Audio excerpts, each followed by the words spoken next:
today's meetup with Tobiasz talking about fault-tolerant systems in microservices world. So give it up to Tobiasz.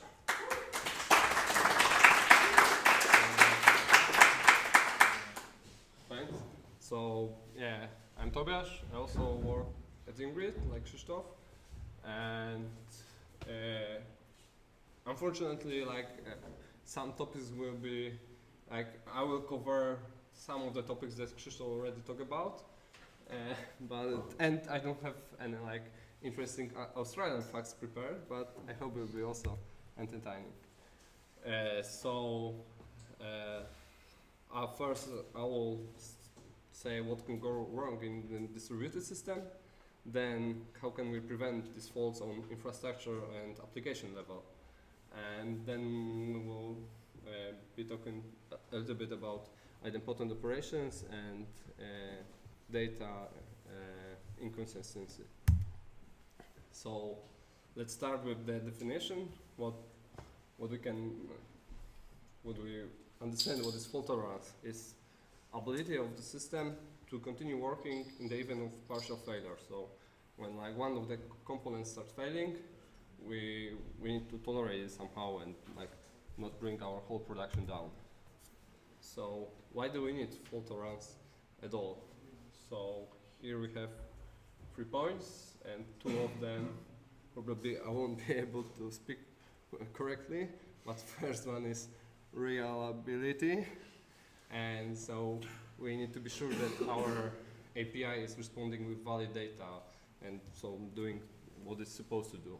Then we have availability, so this is what also Krzysztof was talking about, that our system needs to be up and running, and also we have security, that if something starts failing, we don't expose private data to the potential attacker. So what are the different fault sources? I've categorized them into 4 groups. One is program unrecoverable errors, so it's in our code base. Then we have node unavailable or network faults. Then we have traffic spikes and data or state inconsistency. And now one by one I will discuss them and bring some details into it. And before I go into the details, I would like to recommend this book from Martin Kleppmann, and it's touching more or less it was inspiration for me to do this presentation, and it's written in very simple language with a lot of good examples from Twitter, Airbnb, what went out there, and yeah, I think it's at least it brings a lot of good knowledge to my life, and yeah, also some other colleagues which I recommended agree with it. So it's really worth reading. So we will start with unrecoverable errors. So one of them could be panic in Go. So we have some example. We have an initialized map, and we write some value to it, and our program will crash. And this is what we probably don't want in our production code base. So here are 2 syntax verbs, defer and recover, which will help us. And what is important that if we have HTTP server, so each request is handled in its own Go routine. So if the panic is happening in this HTTP handler, and we need to recover in the same Go routine.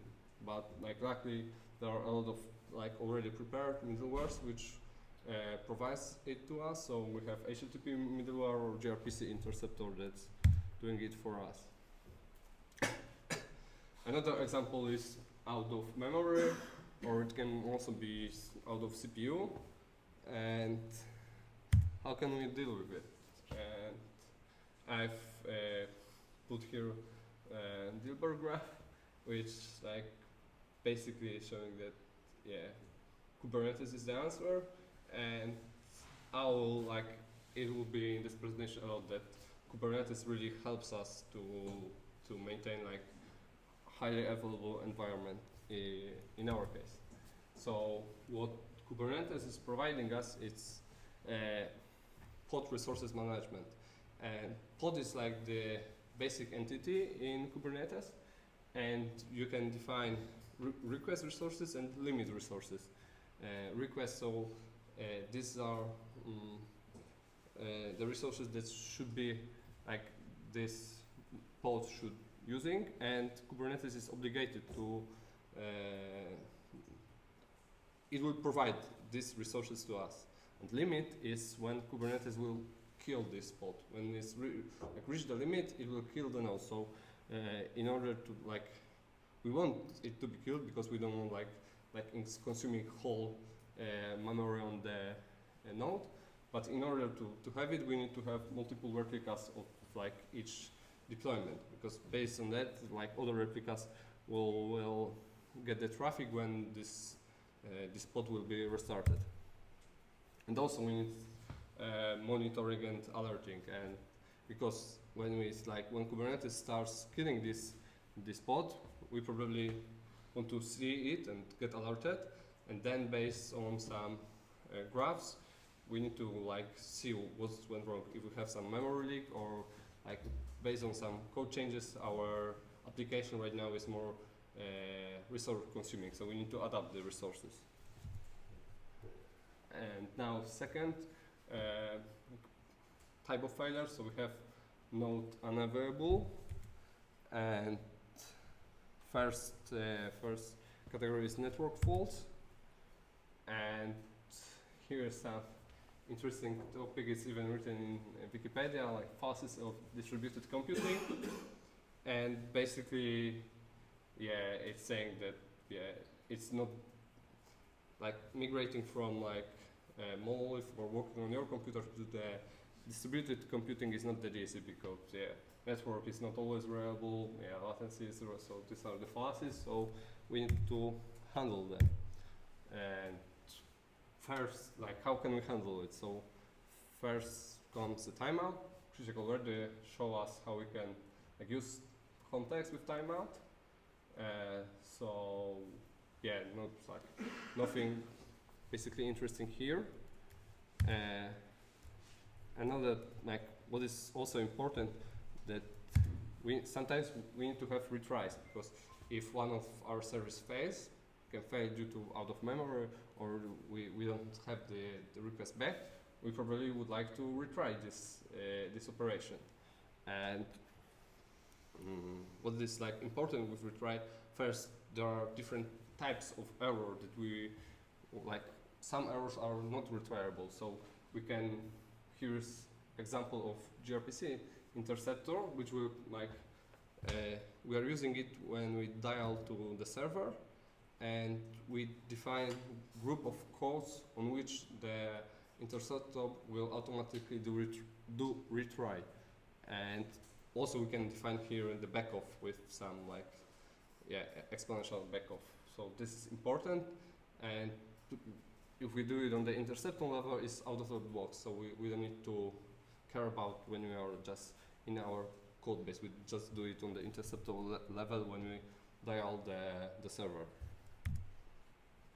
And third pattern is circuit breaker, which Krzysiek already talked about.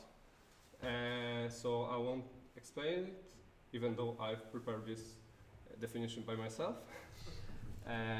But so here are some examples in Go, libraries which are providing circuit breaker.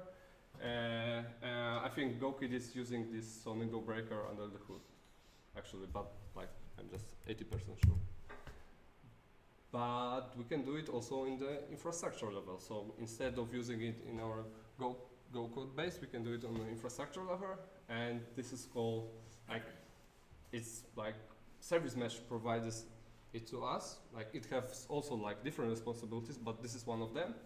And first service mesh is Istio, which is using Envoy under the hood as proxy, and another type is Linkerd, and they it comes to your organization at some cost. For example, we still haven't introduced it yet because it comes with some cost, but for example, you define it on the infrastructure level, and for example, here you won't have this problem that Krzysiek told before with context, that if the if the one pod is like has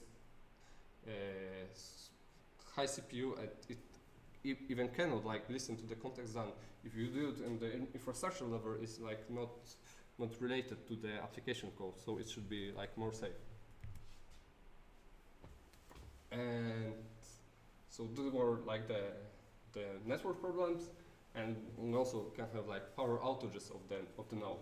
So I've already talked before that we need multiple replica of each service, and it's quite easy to do it in Kubernetes.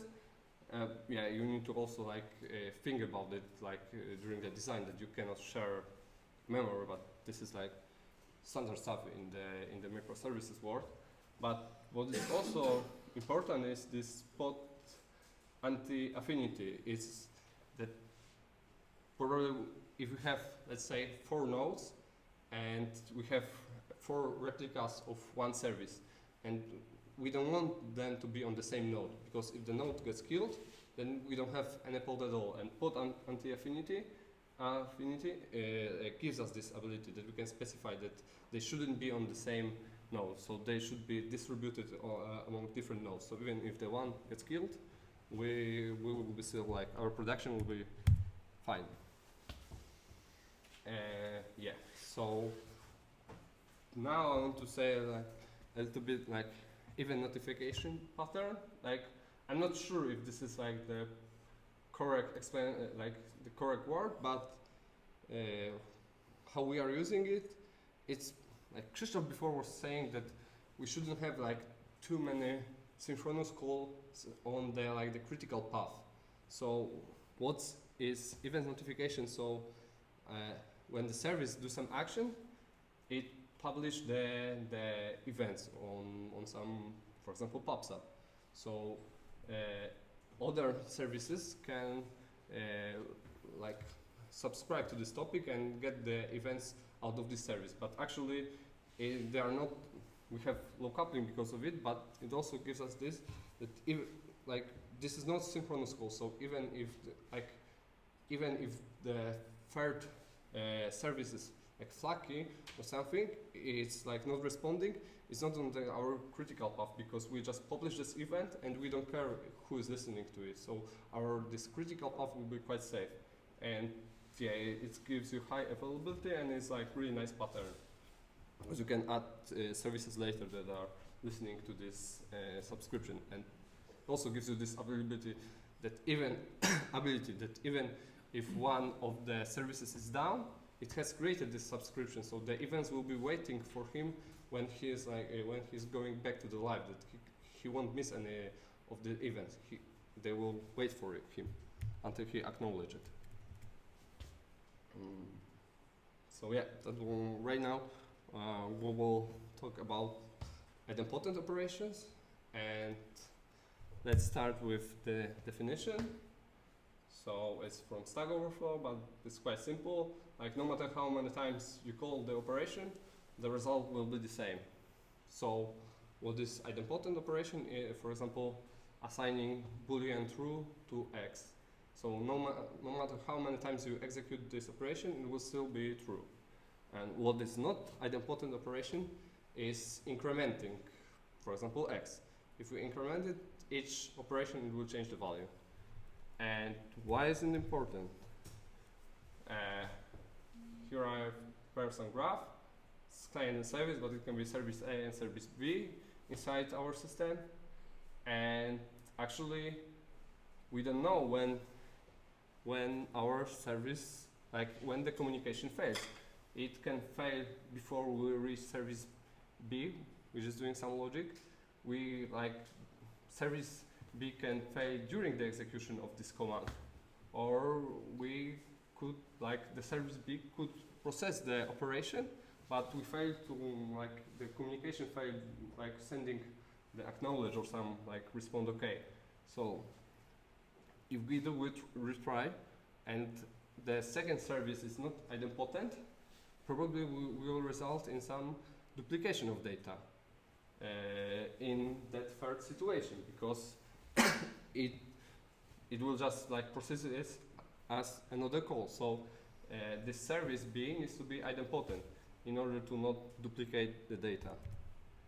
And yeah, like on the typical example is with payments, but we work with the shipments. So I've created example with the shipment. So normally we send shipment ID and some merchant ID to the book shipping to the service which is doing the booking. But in order to make it idempotent, we also need to send this something like transaction ID, which we generate on the client level, because then service will know if it already proceed this operation, because it will have this transaction, and we will see that this transaction was already processed, so it should do nothing. And how can we enforce retries and idempotent design in our code base? And yeah, retries and idempotent design. So here are a few concepts. First, it's coming from chaos engineering. This Chaos Monkey, which was, I think, developed by Netflix, and we have also version for Kubernetes. So it's basically randomly killing our pods. And based on it, you will notice that if you have integration tests that are running cyclically, and if then pod gets killed, probably you will see it in the integration test that something went wrong, and then you will think that maybe you should introduce some retries, and yeah, it will do your system better. Second one is it's recently I've heard about this library. It's from Luno 8, and Luno is a cryptocurrency wallet, so they are dealing with the payments, and it's this idempotent design, and it's really important when you deal with money, because you don't want some operation on money to happen twice. You don't need to be built twice for some operation. So they've created this library that use it explicitly in the code. So you just use fate.temp. This is the only method, and it will fail randomly in your code base. You have some configuration that it will happen during the working hours, but they've configured that on the development on this end stage, it often it fails over 50%. So it fails quite often. So based on that, if your service is really failing quite often, then for sure you will prepare this retry and this idempotent logic that will gives you these guarantees. And third example is the one that we are actually using, and it's quite nice. It's preemptible nodes. We are on GCP, and it's available on GCP. I'm not sure if it's on other providers, but it gives you the nodes that last maximum 24 hours, but they are more than 2 times cheaper. So this is good for us. We're using on the development stage environment, and yeah, they get killed randomly, and it will show you the different problems in your infrastructures. That, for example, the resources are not prepared correctly, and it also kill randomly some pods. So yeah, it also will enforce some retries on you. So yeah. What else? So we have traffic spikes. You there's coming Black Friday, and suddenly you got 10 times higher traffic. So how you deal with it? So again, Kubernetes is coming here. So it has this entity called horizontal pod autoscaling, and basically, so instead of explicitly saying how many replicas of that pod should be available, you tell that it should watch the CPU or memory resources or some custom metrics, and based on the threshold, it should, and based on the current usage of the CPU, it should give you more replicas of this pod. So automatically it will adapt to your traffic.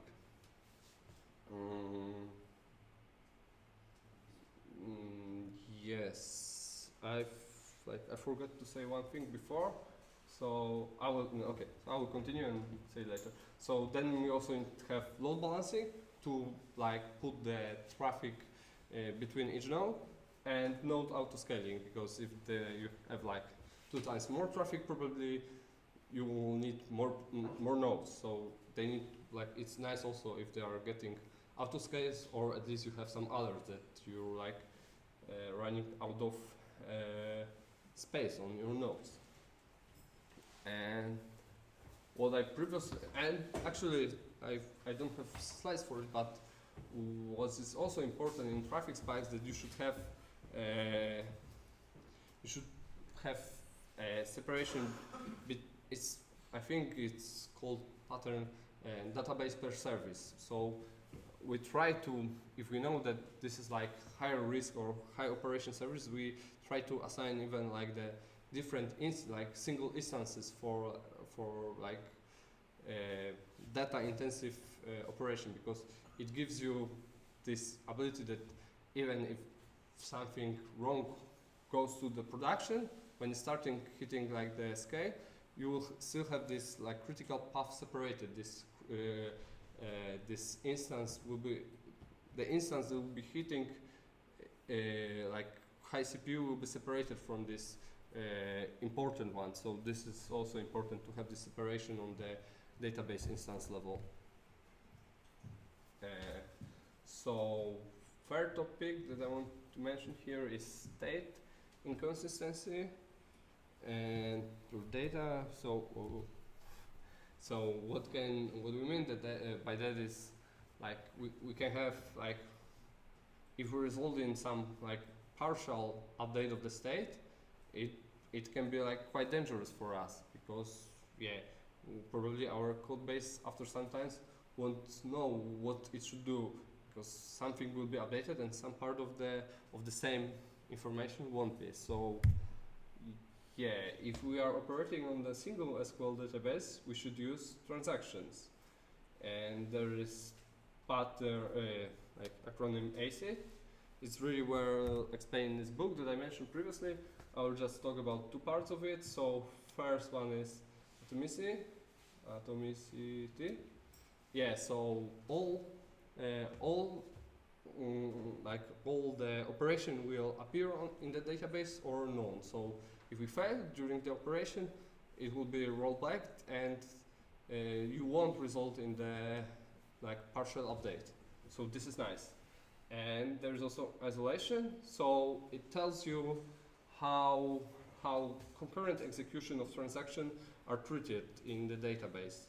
And there are different isolation levels. I won't cover them here, but they are really good explained in this book, and it's worth understanding it and at what cost they come. And what are the default one in the database that you're using, because they are different in MySQL and Postgres, for example. And at the end we have distributed database, and we are not using it, so I won't pretend that I'm expert in it, but I will just show you that there are quite different concepts here, that we don't have like distributed transaction. We have something which is called eventual consistency. So if no new updates are made to the given data item, eventually, like after some time, all access to that item will return updated value. But it's only after some time. So this is like really the pressure about this eventual consistency. And so instead of ACID, we have base, and it states first one is basically available. So it's really the pressure is here in the distributed database on the availability. So basic reading and writing operations are available as much as possible. And we have this soft state. So after some time, we only have probability of knowing the state. But it's only probability, and there's this eventual consistency that I've talked before. And that's all.